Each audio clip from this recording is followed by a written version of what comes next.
Hi, I'm Karuna. I'm the founder and executive director of Mind Oasis, and I'm really excited about my guests today. They are three amazing human beings, and I'm going to let you all introduce yourselves. David, let's start with you. Hello, my name is David, and I'm part of IWE, which will go in more detail soon. Awesome. Reda? Hi, Karuna. I'm Reda Charrafaddine. By day, I'm a visual designer for a small content team, and by night, I use the practices that I've learned to help others come to their own practices and open possibly new journeys in their lives. And Danielle. Hello, I'm Danielle Pittner, and I'm also part of IWE, and I help keep everyone on track and arriving on time. Sometimes not very well, but I'm sorry, Danielle. Well, this too, so is life, and this is part of what the practices are for. So tell us a little bit about IWE. Reda, do you want to start? Yeah, we started with the three of us when we were thinking about what kind of collective we want to create, and we noticed we're a little rebellious. We do things a little bit our way. We're all a little witchy and time travelers and beings from all sorts of different places with our own gifts. And IWE is a place where we help ourselves and others develop their own inner gifts when we possibly learn that they weren't gifts at all and we shouldn't listen to them. That we're creating a space where we begin to listen to our own individual gifts through the practices traditionally found in Buddhism.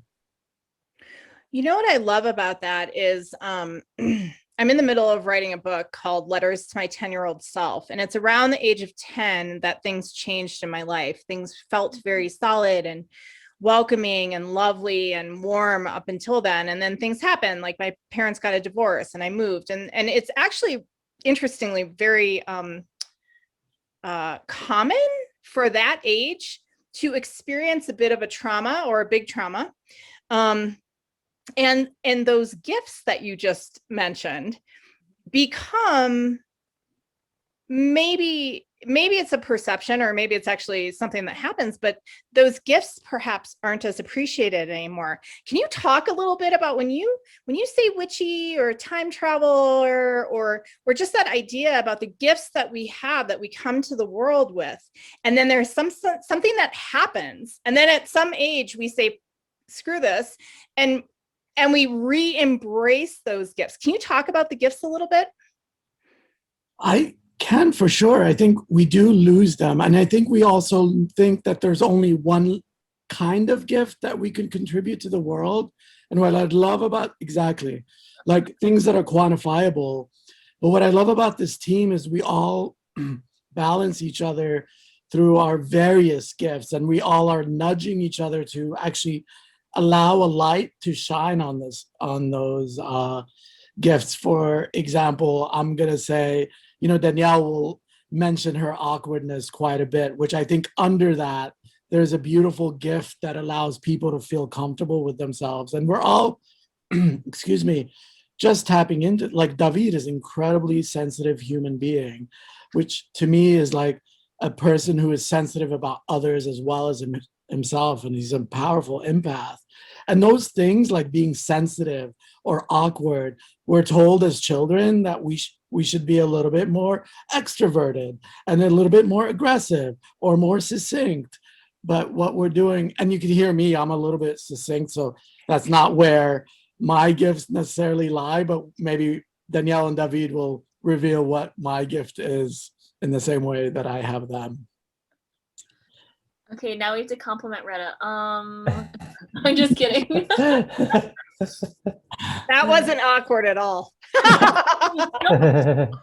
Perfectly cool here. Yeah, I mean, thank you, Reda, and I think that in the same vein, Reda's gift is shining the light on other people's gifts, like seeing that and then being able to lead others to their own power. And I mean, that is what IWE is. That is what, so like for example, we have, regulars who come to some of our satsangs and meditations who have gone off and like had their own group do like a moon ceremony, because we've done moon ceremonies before, right? And like we love that, like because they're not local, whatever, they're taking all these tools and they're feeling empowered to do their own sort of, you know, ceremonies and rituals and practices that they sort of might have learned with us, but are taking it and doing it in their own way. So it's totally like what we want.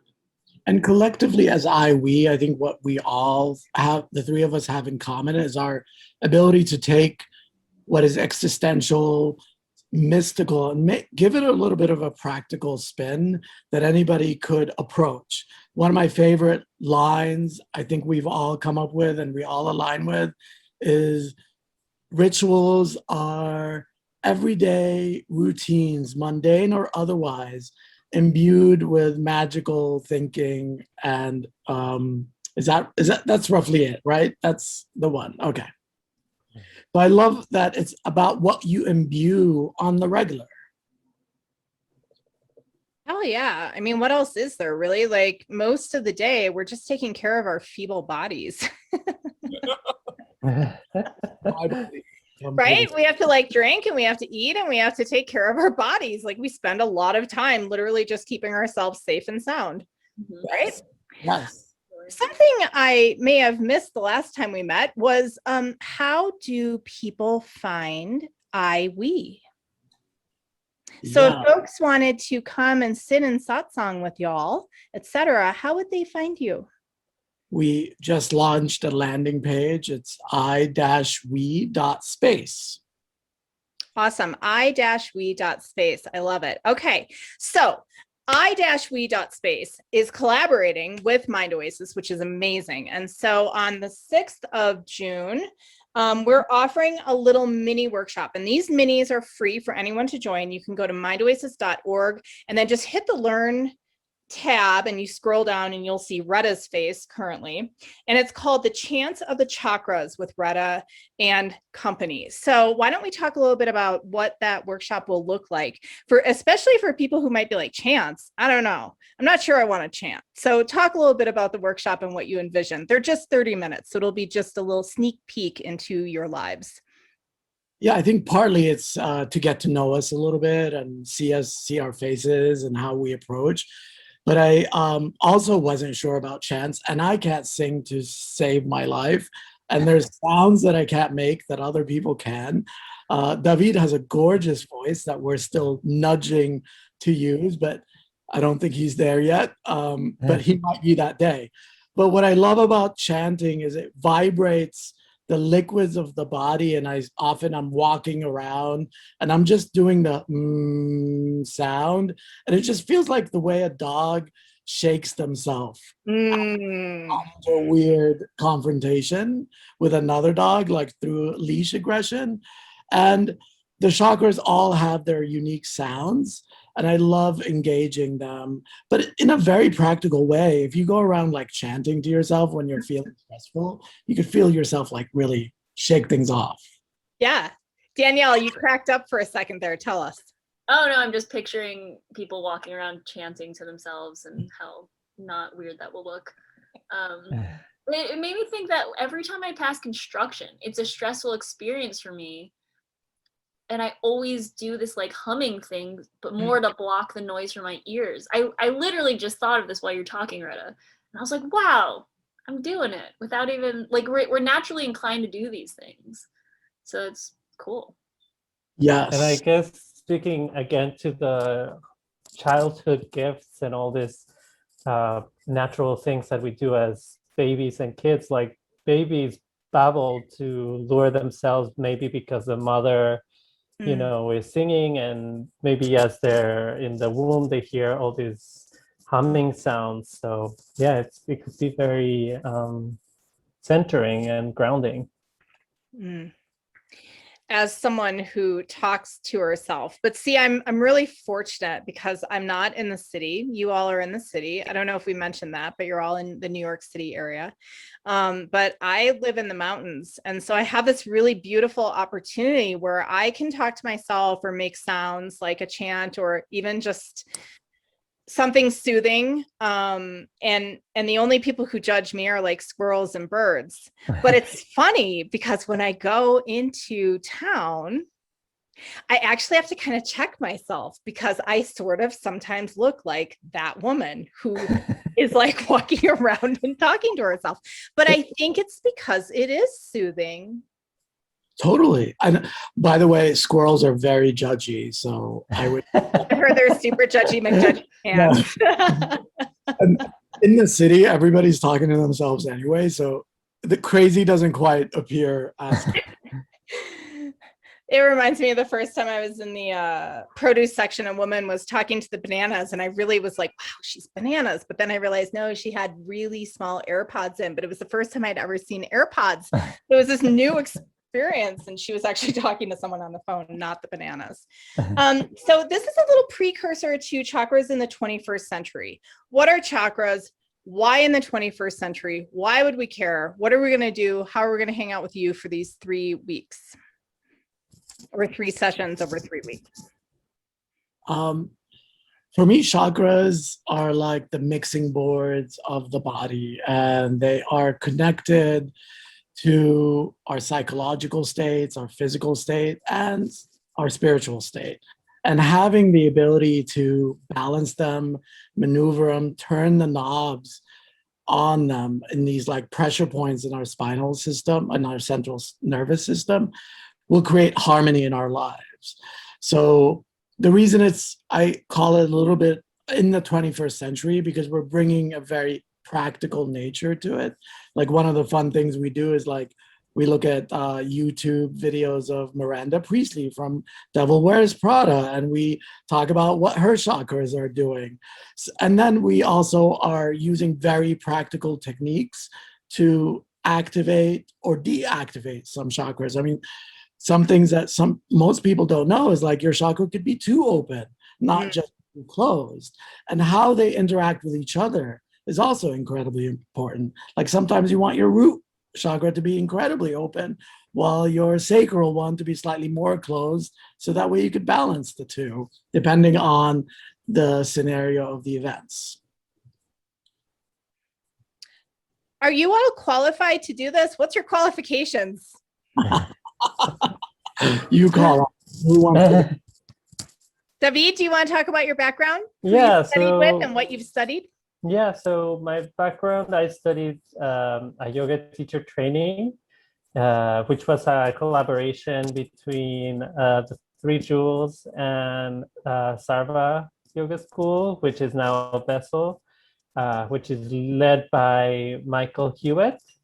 And our yoga teacher training was a really wonderful and unique experience, because we had, of course, Michael Hewitt, Jenna de la Chesnaye, Hector Marcel, and Alison Joy was assisting in the process. And our yoga teacher training was a very wonderful mix of meditation and Buddhist philosophy. So we know also quite a bit of meditation teacher, there was a bit of meditation teacher training element into it. And also the whole yoga aspect, which, with Michael's perspective, there's always some kind of like witchy aspect and a big focus on the subtle body, which is where the chakras come in. And he calls it like the medicine of the body. So, yeah. Awesome. Danielle? Yeah, I'm attuned in Reiki and through Minka, which is a really wonderful place as well. And then I think it was a 200-hour course of meditation teacher training with Three Jewels. And I met David in the 300-hour yoga teacher training where we focused on all the things he listed. I've done mostly at Three Jewels, the ACI courses. I started my day-long training. But I think what's important is that I've also had to embody all these trainings and actually practice on a day-to-day basis, because I needed to rescue myself from what was a very difficult scenario in my 30s, where I got diagnosed with a mental illness. So I've also, beyond the training, which is incredibly important, this day, like the practice is day to day. And I think that's something that we all encourage each other to do, and to find the subjective nature of these trainings and make it our own. And with that also reminded me of this aspect of the gifts coming back again. You know, it's funny that Danielle said that Reda sheds light on people's talents.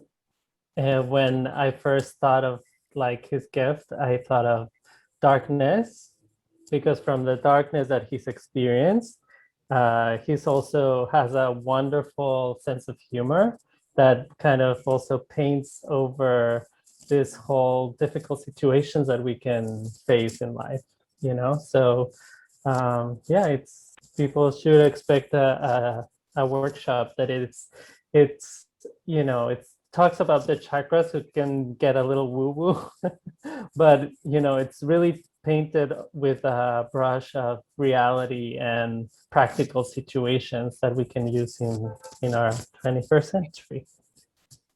Thank you. Yeah, it's funny. Yeah. I'm a Scorpio. I reside in the shadows. Sometimes it gets a little bit dark, which is why Danielle and David always balance me really well. I love the co-creation that the three of you have made of a work in progress, it feels like. On Mind Oasis, we're kind of like a no bullshit organization. Like, we're all about the householder. I've met a bunch of people who are spiritual practitioners, and I bet you they have a wonderful spiritual practice, but boy, oh boy, you put them into the real world and they fall apart at the seams. And that's cool. Like, that's their path. And I don't mean that in a judgy McJudgy pants way, like the squirrels. But what I do mean is that, you know, at Mind Oasis, like, we're all about what is going to help. Like, how can you do something? This isn't a self-improvement project, but what can you do so that you can go out and be a helper and a protector in the world? So it's really about like sort of how can you embody your own darn practice? And then if you're in the subway, or if you're on the street, or if you're up in the mountains and something arrives in your doorstep, can you deal with it? And a lot of spiritual practices out there and practitioners are kind of like, oh, I'm not so sure about that one, you know? And we're about like leaning in. How can you lean in? And that's a beautiful back to chakras. I mean, I think a lot of spiritual practitioners focus on the top 4 chakras, the more mystical, spiritual, loving, but without the grounding of the physical lower 3 chakras, then we could be up in an ethereal world and never really be able to deal with the physical material world that we have to deal with, because that's where we're existing at the moment. So your 3-week series is on Sundays at 10:30 in the morning at Central. It starts the 13th of June, and they're 90 minutes long. So it's just 3 Sundays this summer. Anything else you want to share about the series itself? I think it's going to be slightly unique from just giving you the information. I'm a big believer that to seek out your own way through this. So that's what I did, and come at it from a kind of perspective of finding your truth, because no one's really going to give you your own. And in order to embody it, you have to find your own. So what we set up in a way is like part of the homework assignments is you go out, there's a lot of information about the chakras. You're going to go out, find your own information that resonates with you, and you're going to come present it to the group, to all of us, and really let us know why you connected with that.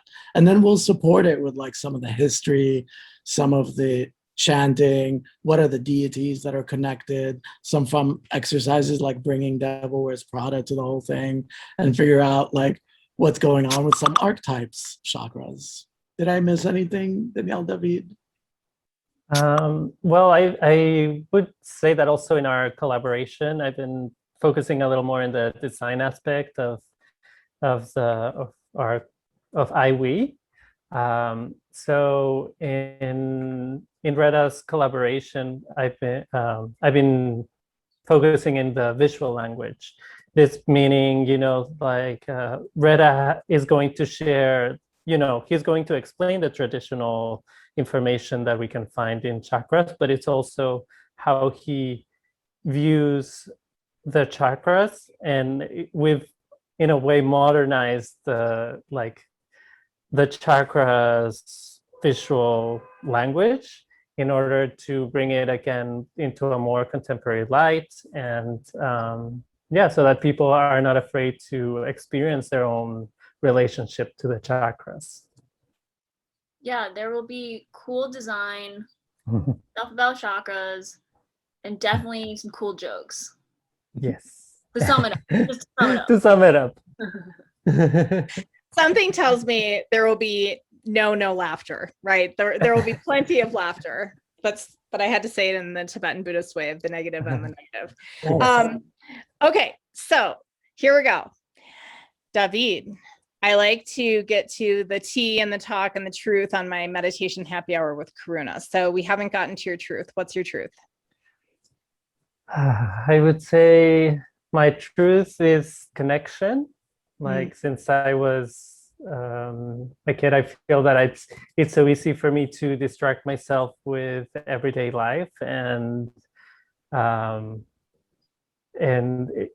I could easily disconnect and unground myself, and therefore disconnect with other people. So yeah, I would say connection. Danielle. Okay, I'm gonna say authenticity. And in that vein, I think I'm still trying to figure out what my truth is. And I also don't fully understand that term. But anyway, so I'm gonna go with authentic. Hell yeah, I love it. I've never had anyone say I'm still working on it. So that's amazing. Truth. For me, it's seeking the truth, which I'm a little obsessed with, a bit to a fault, but I love seeing how things work. And you could see with these teachings and practices how I could definitely dive into the rabbit hole of like seeking how things work and how the mind works and how the mind perceives things. So I'm having a lot of fun. Sometimes it's a little bit obsessive. You know what's so cool though is that because you all are co-creating this experience of your truth together, at least in this arena, right? This slice of the pie of life. There's something that David mentioned that's really potent, and I think you called it the language of the chakras.